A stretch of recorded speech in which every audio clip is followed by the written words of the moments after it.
Welcome once again to the Summit Series, and thanks for being here.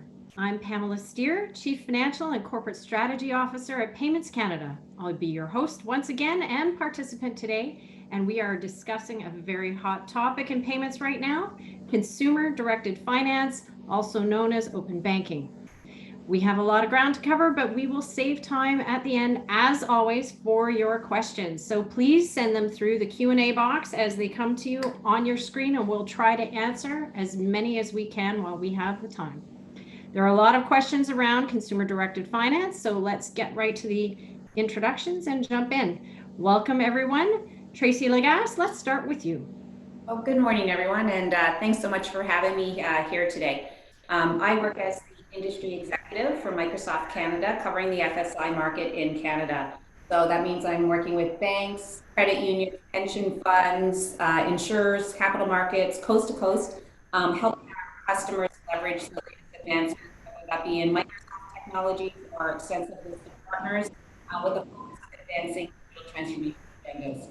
Prior to joining Microsoft a couple of years ago, I did lead innovation programs at one of the world's largest fintechs, a couple of years consulting within the tech market. So I've been watching this space for a number of years and really excited to contribute some thoughts to the conversation.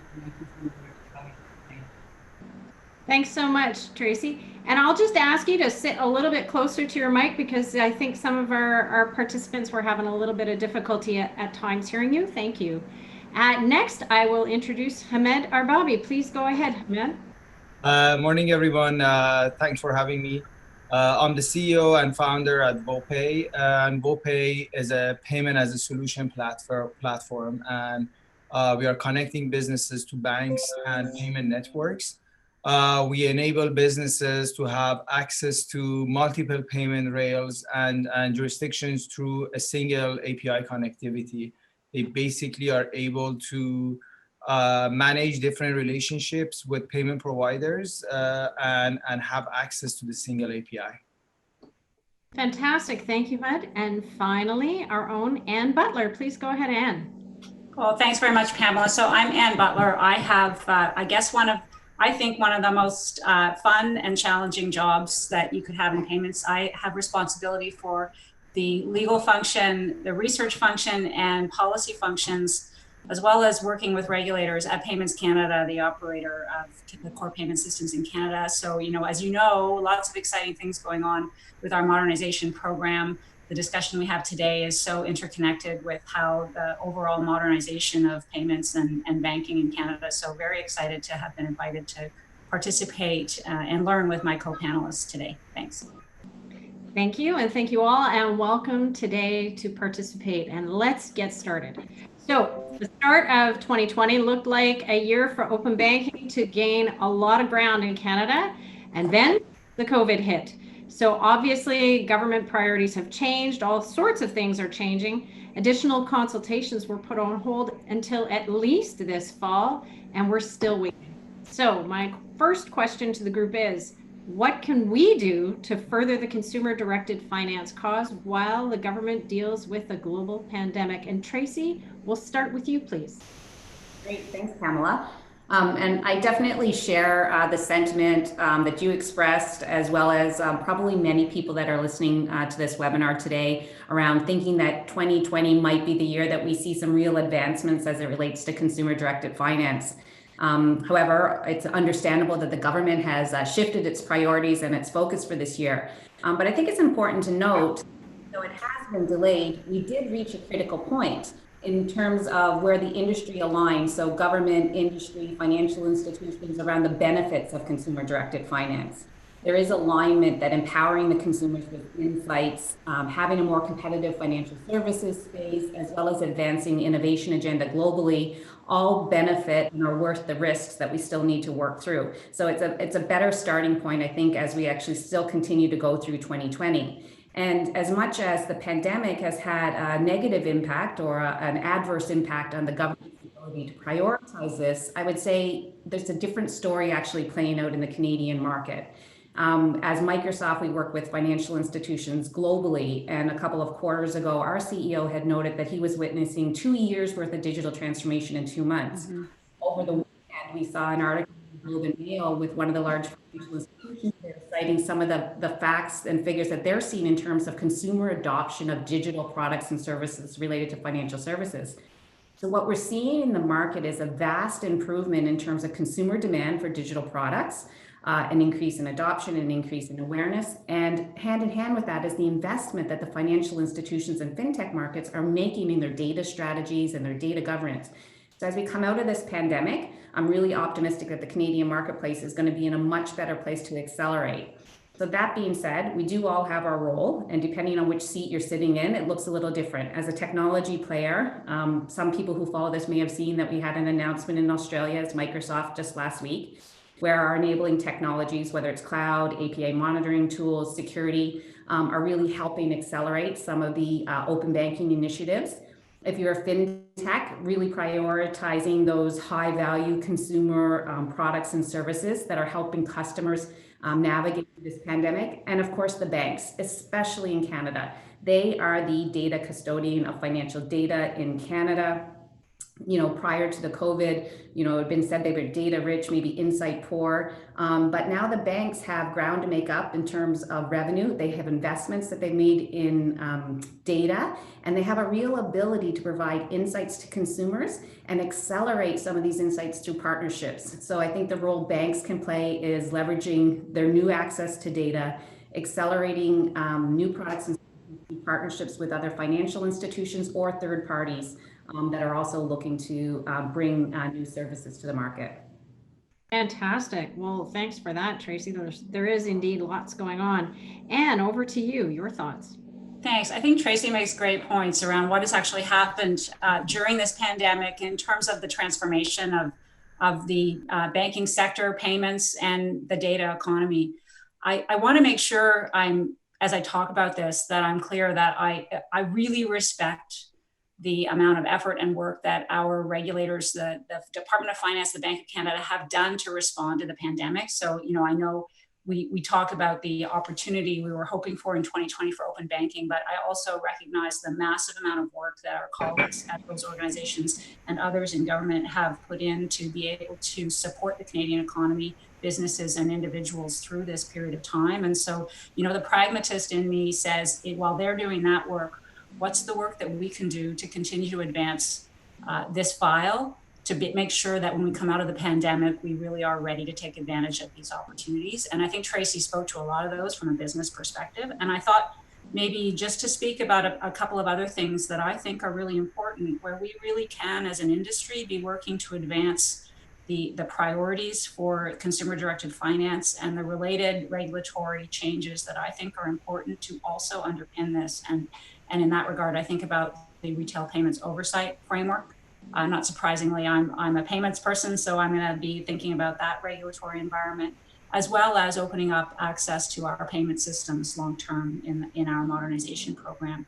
So I think right now, as an industry, whether it's fintechs or traditional financial institutions, broader financial institutions, and organizations like ours, we have a great opportunity to show leadership here and there's a lot of work to be done to align on technical standards, for instance, and the framework approach for consumer-directed finance. And, you know, the government, if you think about it, their job isn't to get into those details. It's to set the guardrails for how we will do this as a country, and it's complicated. There's been a lot of activity in other jurisdictions, so it's a great opportunity for us to come together and start to align, do the hard work on aligning on those technical standards and framework. And, you know, you see that starting to happen now in terms of, you know, data standards, API standards, the work, people are coming together and starting to do that work.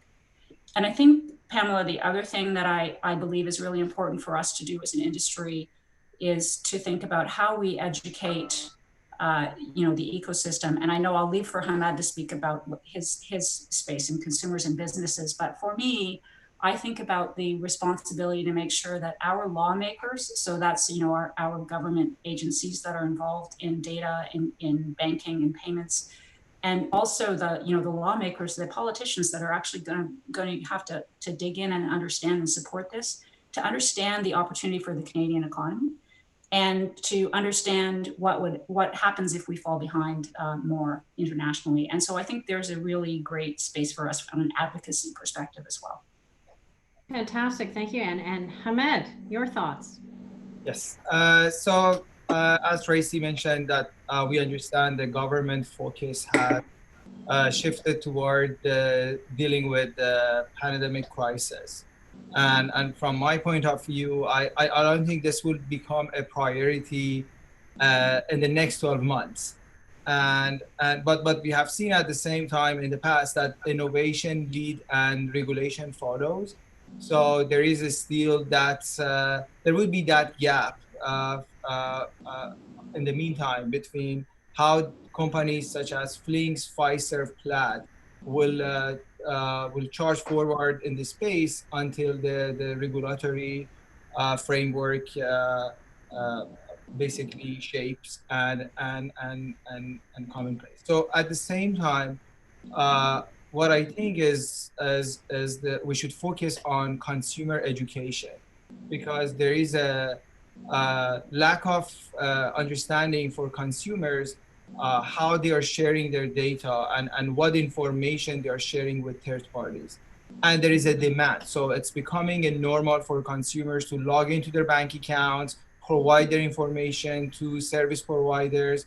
So the best approach would be that we come together and helping consumers understand the risk and the reward, where if they are sharing their information with third parties, what could be the consequences and what could be the benefits. Thank you, Hamed. I think that point on consumer education is so important at the end of the chain, and that would have been even more helpful during the pandemic if there was a more open banking regime, as we've seen elsewhere, like the United Kingdom and Australia as an example, how they've gotten their people have been able to access a lot more information. Building on this and recognizing that innovation is not happening at the pace we'd like to see it at, though there are things charging ahead, as you noted, how do we collaborate to keep consumer-directed finance moving forward on all fronts? Or is this even doable, independent of government endorsement? And Anne, as the policy person in the room, the virtual room, let's start with you. Well, thanks. And I kind of mentioned a bit about this in my previous answer, and I wanted to pick up on Hamed's comment as well, because I think that thinking about how we as an ecosystem really orchestrate the understanding of the value of consumer-directed finance for our economy is important, and creating that demand from consumers and small businesses will be essential to changing the narrative around this if we want to make a difference when lawmakers come out of the pandemic and ready to start thinking about the framework. Because I think, there's a tendency to see it entirely as a risk play, so safety and soundness. We also have to advance the opportunity and innovation story, if you like, from a regulatory perspective, I believe, to support the innovation and opportunity. I think, Canadian, this is the way I think of it is very pragmatic.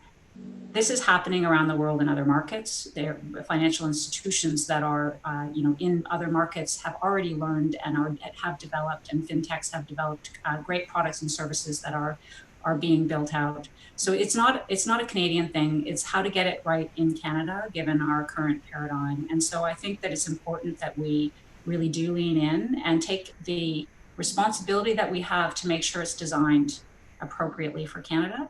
And that's not just a government thing. And so the industry really needs to come together to do that. If you look at how it's been rolled out in other markets, like the United Kingdom, for instance, right? The framework is the government's job, but the actual, how you are going to actually implement that, it takes great minds from the industry to make sure you build it in a practical way. So I think that it's really important that we, rise to that challenge. And in fact, the pandemic, if you like, is a bit of an opportunity for us to get that work moving forward, so we can collaborate with our partners within, the Department of Finance and other departments across the country who are still quite eager to work on this. This is still being advanced within our partners within the government. It just hasn't advanced on the regulatory agenda, so it's a great time to be working on it. Fantastic. And Hamed, how do you think we're going to continue to work forward together? Yes, I think it's important that we understand who will take the lead in the absence of the regulator, because the consumers will continue using the service providers or independent solution providers, such as data aggregators in the space, will continue to innovate and offer their services. So it's really a matter of defining a framework in absence of regulator, that how fintechs can collaborate with the banks and consumers. And we are looking at many initiatives across Canada, from Standard Council of Canada that's launching the Canadian data governance standardization, so that they are trying to create the collaborative framework on how to own, control, and benefit from the data. But from my point of view, it's important that if someone taking the charge, that organizations such as Microsoft, which are already in the bank's back end, and they create that converged stack and offer a format of single API that everyone can connect to, and that way there is a system in place that everything will go through a channel and monitor to protect consumers, businesses, and all the financial institutions in this space. Great. And Tracy, coming from the Microsoft and having the APIs, what are your thoughts on this? Yes, thank you for that sort of lob ball set up there, Hamid. Microsoft definitely is happy to contribute to, I think, one of the key success factors to consumer-directed financing. That is absolutely around standards, which Anne touched on, but really around the technical standards. So API management tools and security solutions are, really two key technological elements that would help advance. But when I go back, Pam, to sort of the question about, how can we collaborate and can we do it in the absence of government endorsement? So I would categorically say, yes, we can do this at this point in time. I would have, I think, 3 suggestions. One, what we are seeing in other jurisdictions, even with the absence of frameworks and policies, is we're seeing success where jurisdictions have been able to prioritize use cases. So if you keep true to the intent of consumer-directed finance and keep consumer top of mind, what are those use cases? What are those market needs that are delivering significant value to the consumers? And whether that's payments or whether that's lending apps, based on where we are in the pandemic, once we have something fairly scoped and defined, it's much easier to determine who are the ecosystem players that need to participate, what is the data that's being shared, how can we share that securely, what do we need to do to rally around that particular use case. And then I would point to 2 other things that we see happening around the world. Right in our own backyard in Canada, I think we have a proven track record of seeing how industry-led solutions can really drive huge transformational change. I'll give a little bit of a shout out to Payments Canada in terms of your role that you play in payments modernization. Real-time payments was happening throughout the world and Canada was being left behind. The industry really did step up and say, we need to modernize our national payments infrastructure to remain competitive. And what we're seeing as a result of that is industry-led government participation and ecosystem participation to really keep Canada at the forefront. So I think that's a great example of seeing how Canadians can tackle an issue like this. And then the second example I would point to is in jurisdictions where government has not yet stepped in and regulated. So our neighbors to the south in the US, where many of our Canadian financial institutions operate as well, we are seeing them begin to participate in different models. So data sharing models with other financial institutions, with third parties. So we are seeing an appetite from the financial institutions, from customers, and we have some proven experience here in Canada to be able to continue to move forward as it gets sorted out. Thank you for that. And it sounds like I'm hearing the theme of collaboration, education, standardization, and the ability to have a successful industry-led running start, at least, because you're right, Hamid said earlier, regulation is often a follower to what the demands are in the ecosystem and what we're seeing globally. Continuing on the idea of collaboration and particularly education, How do we educate consumers and businesses about consumer-directed finance? What is it in terms of complexity and scope? And Hamed, let's go over to you first. Of course. So what we have experienced in the market, as we are leveraging open banking to offer payments to our clients, which are lending platforms, marketplaces, etc. And what we see from the consumer point of view, they don't understand what is that iframe or interface that they are using. Is that from their bank or is that a third party? So I think that's one major challenge here, that we need to focus on educating the consumers that this is different than their bank account, in the absence of that unified platform which manage the data. And I just came across a TD lawsuit against Plaid where they were using their logo, and we see this is a result of such a confusions.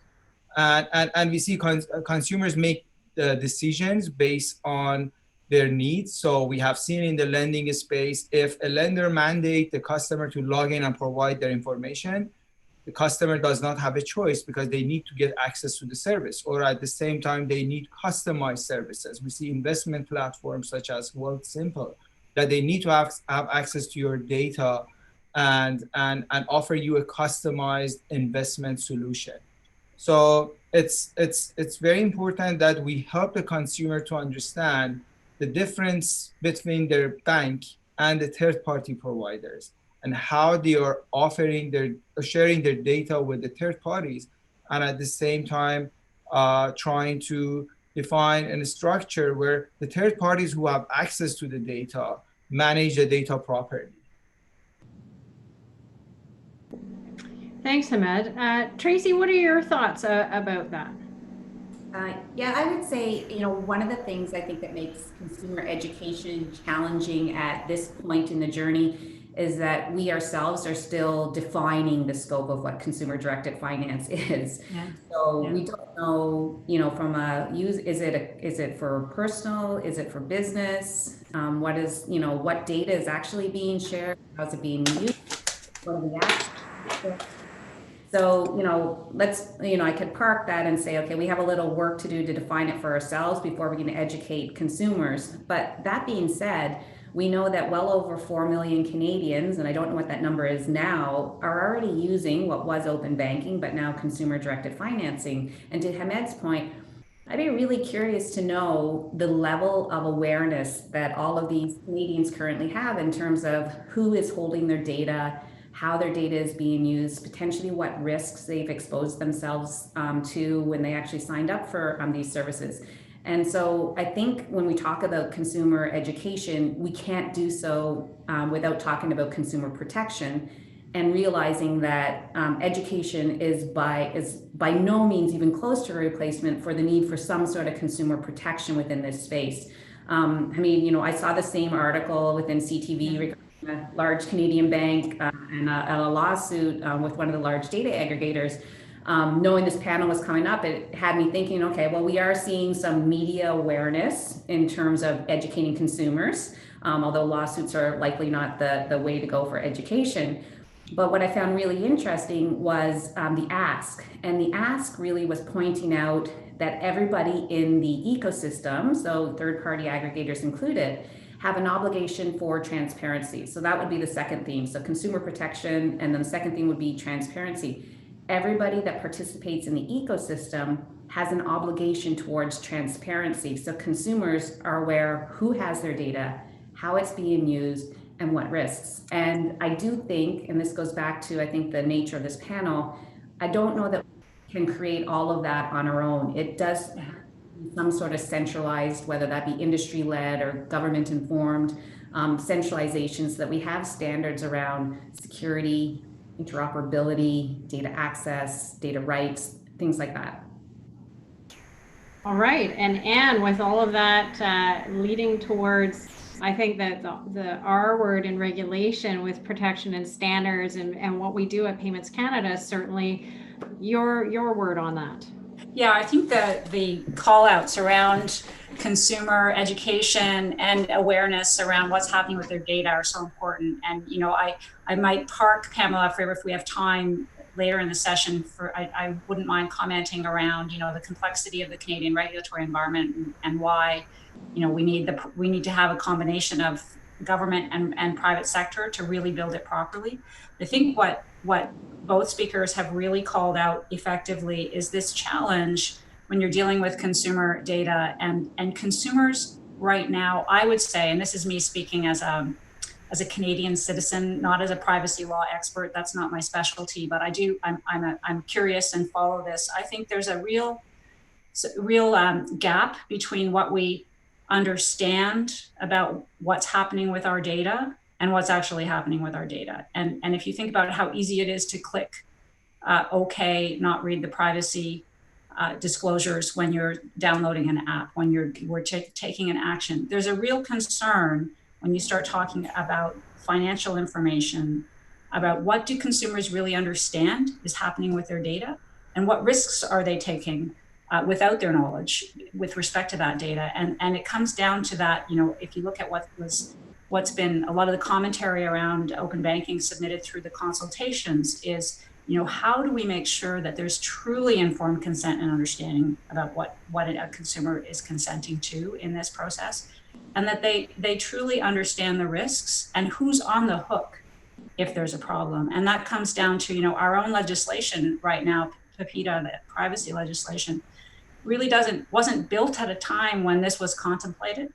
And so, you know, what is the impact of a consumer saying to a bank to provide access to this information to this other third party that may not have the same protections and controls, may have actually better, you don't know, right? But you've got to read this disclosure to try to figure it out. And I think about there's a great book from an American scholar, Shoshana Zuboff, on surveillance capitalism. And there's a quote in there about the truck that has to wheel in that if you printed off all the consents that you read, if you read them as you're participating in e-commerce, you know, you have a truckload brought into your driveway. It's a lot to read. There's great studies at different academics in Canada, at the University of Toronto, for instance, around the percentage of providers who are actually complying with their privacy disclosure. Like, there's lots of work to be done to get better at what consumers are told and understand about what's happening with their data, and to make sure consumers understand the value of that data and the value of protecting it. And I think that's why the education piece is so important, I think, because, you know, data is now something that we should be talking about as a human right? We should be focused on protecting the privacy of an individual in these transactions, not on exploiting the value of the data. And I think that's still an important dialogue to happen in Canada. Yeah, couldn't agree more, Anne. Thank you for that. What we're seeing is that a big friction exists. So there are all these potential rewards, or in a consumer language, access to all these great new services and offerings that are out there. And on the other side, so you see that benefit, but on the other side, we're not seeing what you're giving up as an individual or even as a business. Businesses take part in open banking as well, with lending services and so forth. How that friction works and that risk reward, and it seems pretty asymmetric, as Hamed spoke about earlier. If you're in the pandemic and you need access to a lending service, you're going to click that OK button to give up your data very quickly because you need it, and that overplays the reward piece without a really good acknowledgement of the risks that you're undertaking in a really knowledgeable way. So thank you all for those great contributions. And gee whiz, there are a lot of things that we could talk about. I could talk about this for hours, and I know that you all, as the experts in the field, could talk even more beyond that. So let's talk beyond friction, though, and risk, and dive into that a little bit more. What are we talking about beyond just friction? Tracy, would you like to start us off? Sure. You know, I think as I'm sitting here listening to, you know, comments that are being made and what we've observed, is there's really no doubt that the opportunities presented by finance that we present for the financial services market are immense. But then when you step back and you think about, in order for us to actually capitalize on those opportunities, the vast amount of data that needs to be shared amongst third parties really does create immense potential to introduce a host of new risks into what Canada very proudly refers to as a very stable financial system. And so when I think about how do we approach the challenge, I think we genuinely need to have a proactive approach to how are we going to identify those risks and then developing risk mitigation strategies for each of those. Customer banking data, business banking data is at the top of the wish list for hacker globally. And in the work that we do globally within financial services, staying in front of cybercrime, financial crime, hackers, it is challenging. And so I guess my suggestion when it comes to how do we approach risk and what is it, is that we really need to have that framework approach to what are those big buckets of risk that we need to address. And I would suggest some of the key elements when looking at this would be who is going to participate in this ecosystem. Of those participants, how are we going to securely share the data? When I look at the consumer role, what is our obligation to the consumer? What is the obligation of the consumer themselves in terms of consent, providing consent and managing it? We have not said the big L word yet in this webinar around liability. Where does that liability go? And perhaps one of the biggest considerations also when we talk about risk is cost distribution.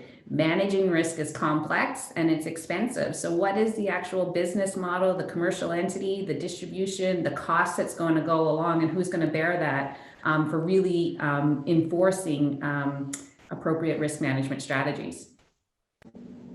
Thanks. And risks. What beyond the friction, what do you see? Yeah, you always turn back to me when it comes to talk about risk, right? So I think about, I'm holding my phone here, I think about, we're talking about how to enable consumers to use these devices to do, a myriad of things that they're doing, through their laptop, on the device, on their iPad, but bringing that together into, a simple way to interact in that ecosystem. And for the consumer, they don't understand, and nor do they really need to understand, right, what's behind the scenes in terms of the regulatory risk management, but it's really complex in Canada. And so here's my opportunity to talk a little bit about that. I think the challenge for us is having a sector that is bridging both federal and provincial jurisdictions. We have privacy laws that are national and provincial in covering the field in certain provinces that have equivalent legislation. We have international laws like GDPR that are impacting that, and our laws need to adapt to it. And coordinating that regulatory change is really challenging across all the provinces. So this makes this a really challenging thing to solve for as an industry, because you need to coordinate not just at a national regulator, not like in the UK where a national regulator could just declare what their objectives were. This needs to be coordinated across the country because it crosses over that jurisdiction, and it needs to therefore the private sector involvement is critical because it helps to cover the gaps where there may be gaps between jurisdictions. And that's where I think of from how have we solved some of these things before in Canada. You can actually look to our organization's structure as a way of creating a tent that brought in federally regulated and provincially regulated entities to create certainty as to the legal framework. So I do think that kind of model of thinking about how do you create the tent that manages this risk appropriately is really important to manage the risk. And I also acknowledge consumers aren't really going to care about all that detail I just spoke about, right? What they do care about is that they feel that they can trust the entity that they're providing their data to, or trusting and there's great trust in financial institutions, generally speaking, for the management of data. And so, think about how do we build that into the system for the broader access to data. And they also need to know that if something goes wrong, that entity will be held accountable and they'll still be standing to be able to deliver on the promises at the end of the day. And so I think that's the real rub for us as a country as we work through this, is how to build that national infrastructure, if you like, which will be sort of bringing together Fed, Prov, and private, and then how to have a consumer experience where they understand what risks they're taking and what value they're getting for their trade and their data. Yeah, fantastic. And you described there are a lot of pieces there. There's some serious complexity, and where there's complexity, there is often additional risk. Hamed, from your perspective, over to you on additional risks beyond just the friction that we see.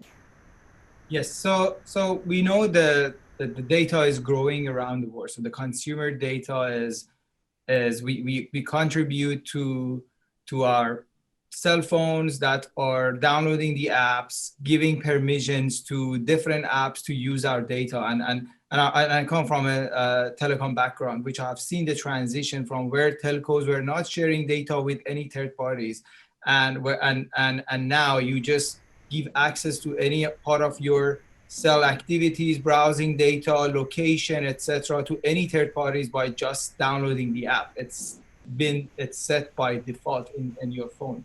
And now we are looking at the financial data, which has been around for a long time, and it has been kept with the financial institutions within their silos, and they were capitalizing those information to offer services, to customize service to their own customers.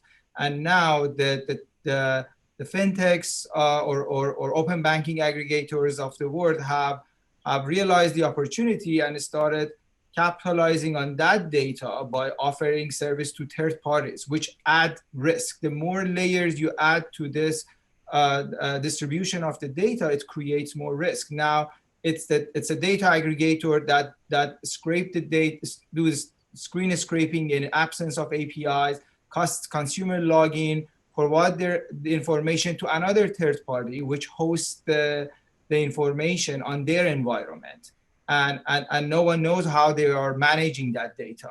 So I think from the risk point of view, there are several approaches, but the easiest way would be for all the existing players in the space to create frameworks where they understand who they share the data with, how secure is their environment, or even create a package data. For a lender, they get access to certain data points. For investment management platforms, a different set of data points. So what we see right now is once consumers log into their bank account, you can access to any sort of financial information in their bank account, which is something that that I believe if consumers know what is happening behind the scene, they will not. They are not interested to give access to all the information at once.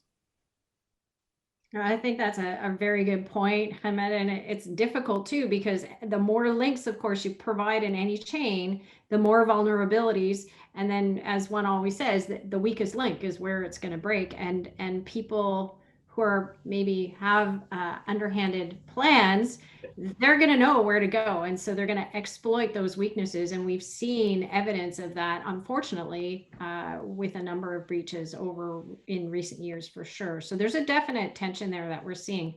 Okay, this is the last question for the group before we get to what I think of as the fun stuff from the audience, because then you're on the hot seat for sure. What are some important things we can learn from elsewhere? Other jurisdictions, as we've already talked about, are further ahead than Canada. They have done more. Anne, you just cited the UK example where the regulator just said this is what it's going to be. Others are further ahead as well.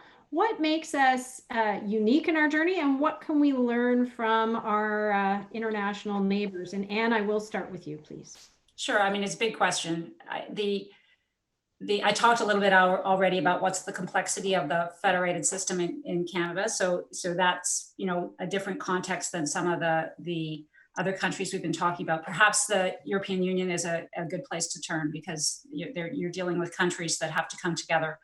And I think about how the opening up of data under PSD2 there, it was also very much timed with the strengthening of their privacy laws through GDPR.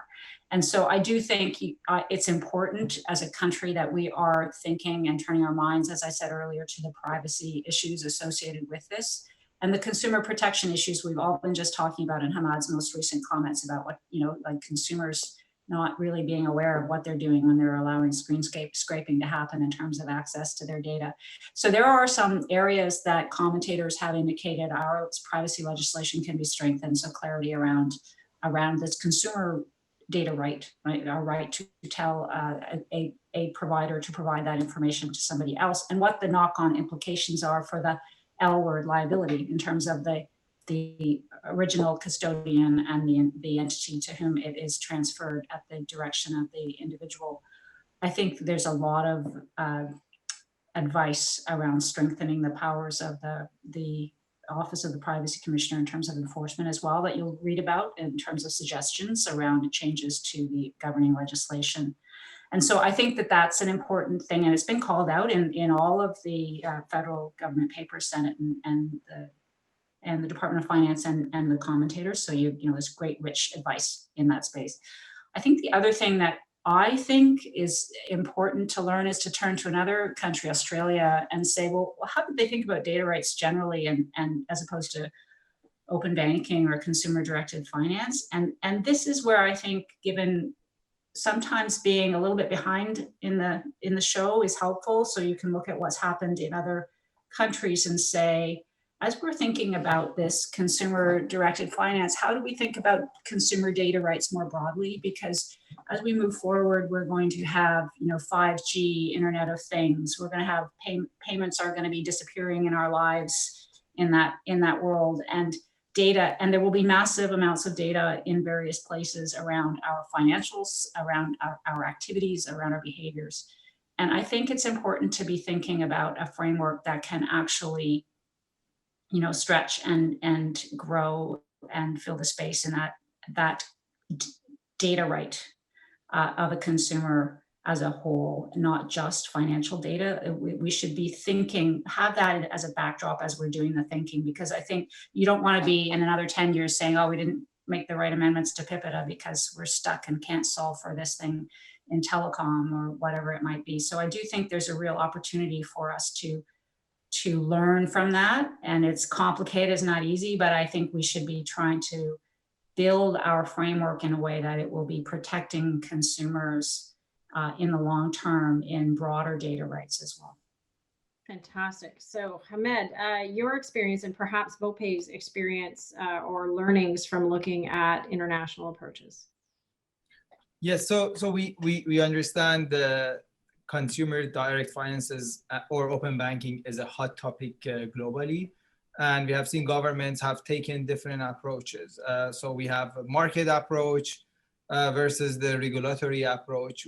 We have seen countries such as Singapore have taken the market approach, where giving deadlines to the banks to build their APIs using third-party service providers and offering service to third parties where they want to consume the data. And to endpoints, we see countries such as Australia, which focus on the consumer data rights, and which gives the Australians the greater control over their data, and giving them the ability to share the data with trusted recipients, just for the purpose of the use case of their services they are inquiring.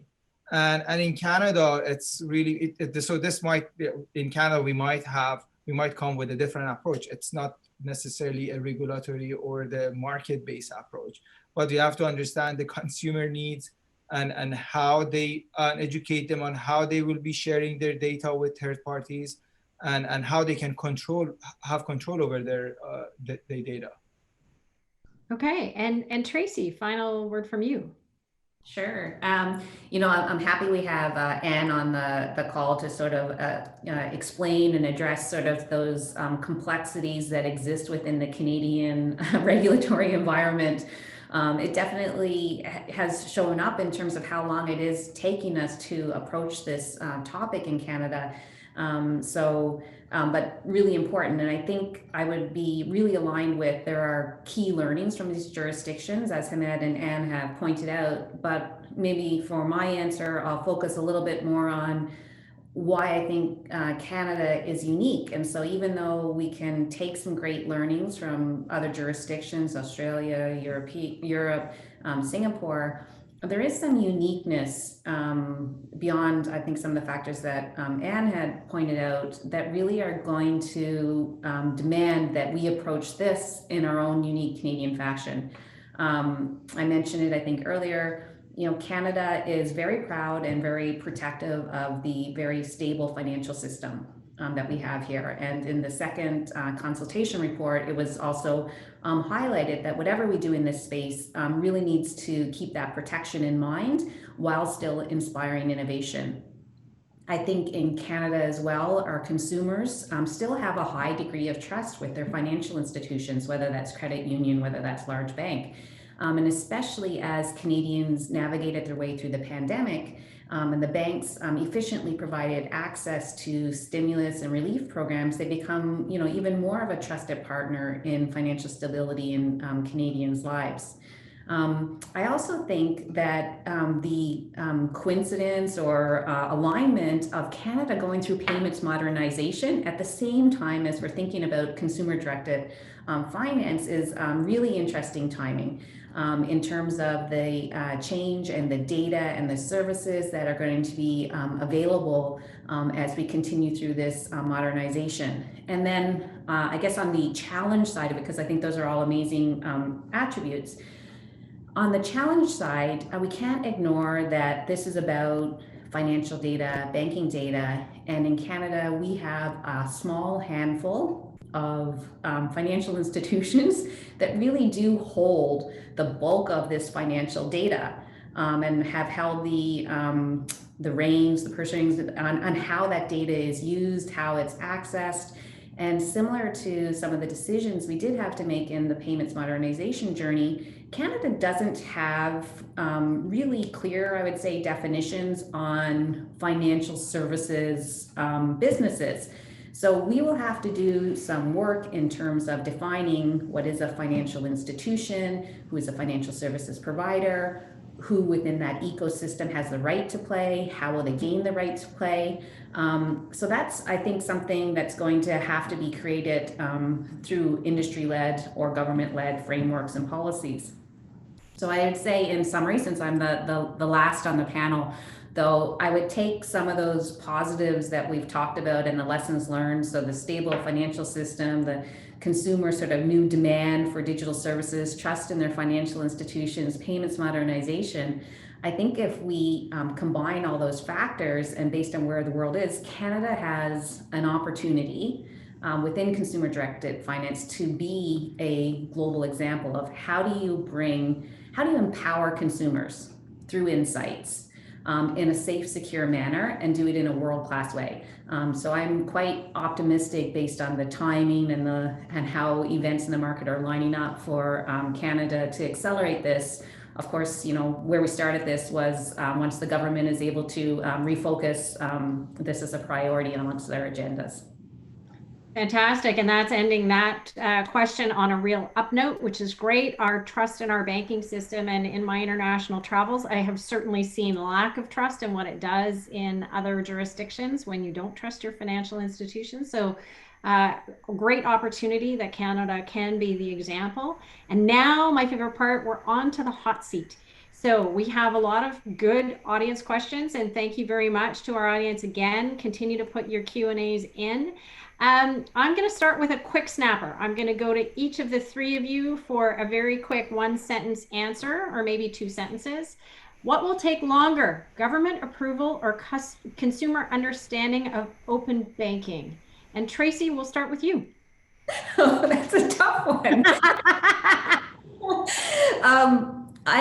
I actually, okay, so if you define consumer understanding, I don't think we'll ever get to 100% consumer understanding. It's just too complex. And to Anne's point, behind the scenes level of understanding. So the government is going to be very happy for me to say, if I have to make a decision, I would say government will get there before we can educate an entire consumer base on the complexity of this issue.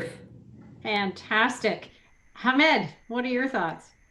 Well, that's a very difficult question, but I think it's a balance of both. It's just not as Tracy mentioned. It's not going to be easy to educate the consumer around this subject, and there are so many various cases that it might take maybe longer than the government, but at the same time, the current circumstances doesn't help the government's full dedication or engagement in this subject.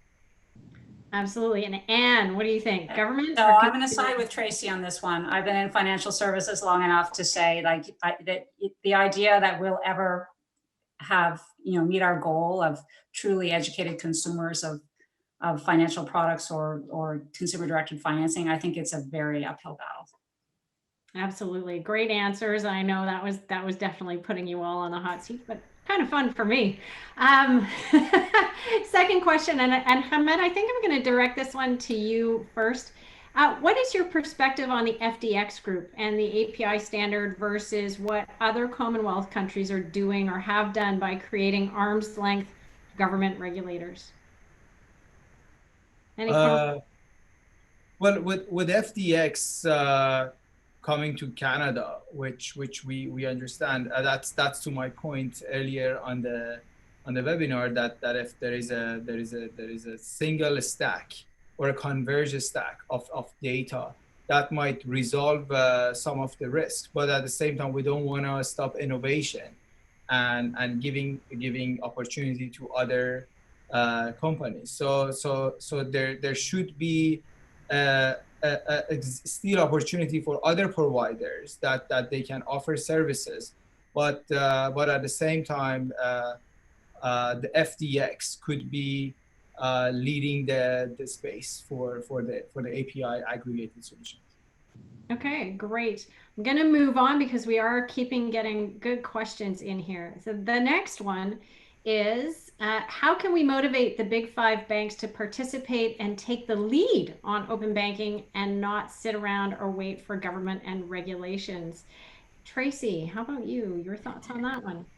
It's a tough one. I work with many of the top financial institutions in Canada, and I do come from a fintech background, so I've seen both sides of this. And the banks right now, there's some interesting dynamics coming out of the pandemic. So the banks have a need to replace revenues that have been significantly lost throughout the pandemic. They've made the investments in their digital transformations and their data. So they are now in a better position than they have been traditionally to be able to collaborate. And so I think there's a motivation for them there inherently. But I also think the banks feel a real obligation towards consumer protection.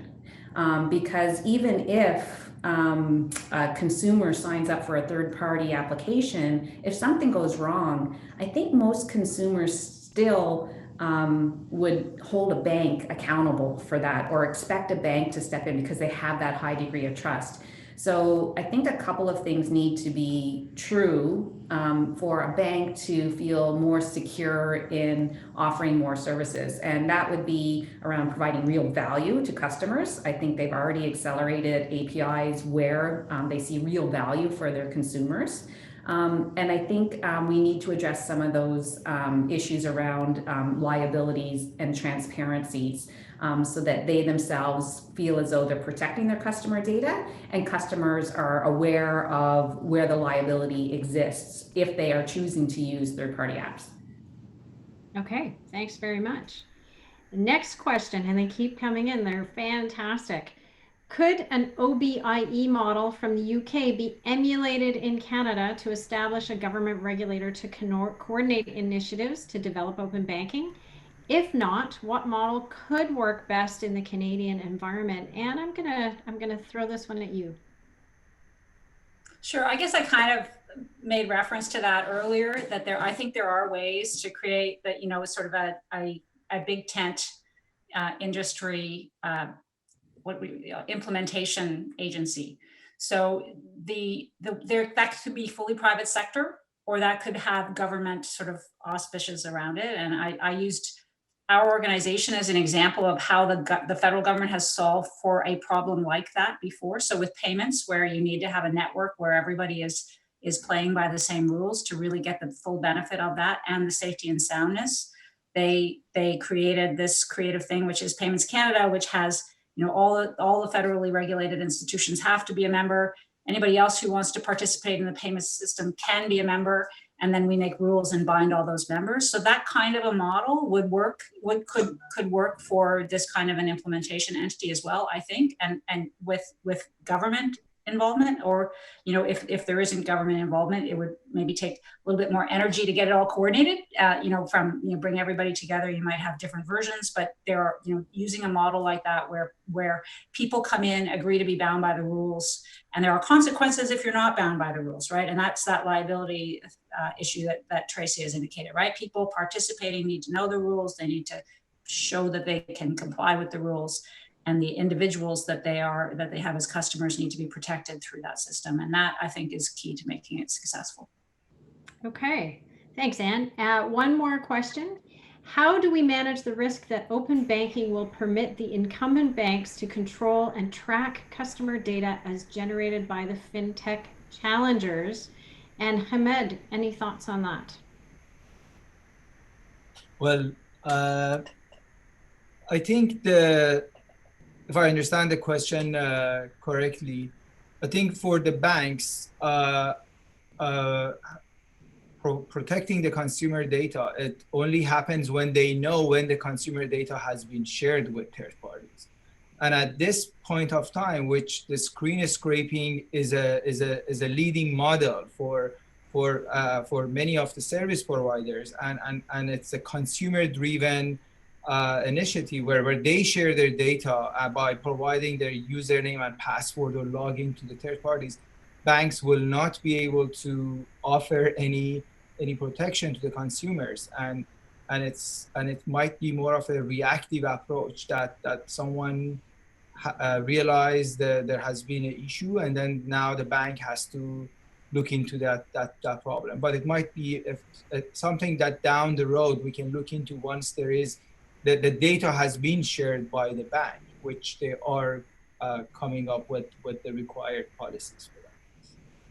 Okay, thank you so much. And that is all the time we have for all of the awesome questions. Thank you so much to our panelists, Tracy, Hamed, and Anne, very much, as well as you, our audience. We really appreciate having you here.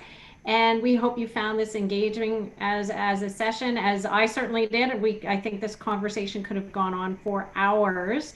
And thank you to everyone who participated. The link to the recording of this session will be available on our website later this week. Please feel free, share it with your colleagues and your friends. Our next webinar is going to be the last one of the year. I cannot believe we're getting to a close on 2020. Very forward-facing topic, 2021 opportunities. So I will be joined by our very own CEO, Tracy Black, along with William Kelleher, Interact's Chief Commercial Officer, and IBM's Global Payments Lead, Mike Cook. I hope you'll join us as we discuss both the opportunities and the challenges in payments for next year, and looking forward to 2021.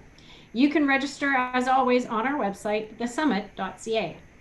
Before you go, I would like to remind you all that the Summit's call for speakers for next year's conference, which will be a virtual conference, is open until October 30. So if you have a great topic that you would like to share, would like to speak on, would like to be part of a panel, I encourage you to apply on our website. We're looking for subject matter experts to share their views on all things payments, and this is an amazing way to showcase your thought leadership as well. Thank you again, everyone, for participating, for your time, your interest, and your questions. And until next time, stay safe and healthy.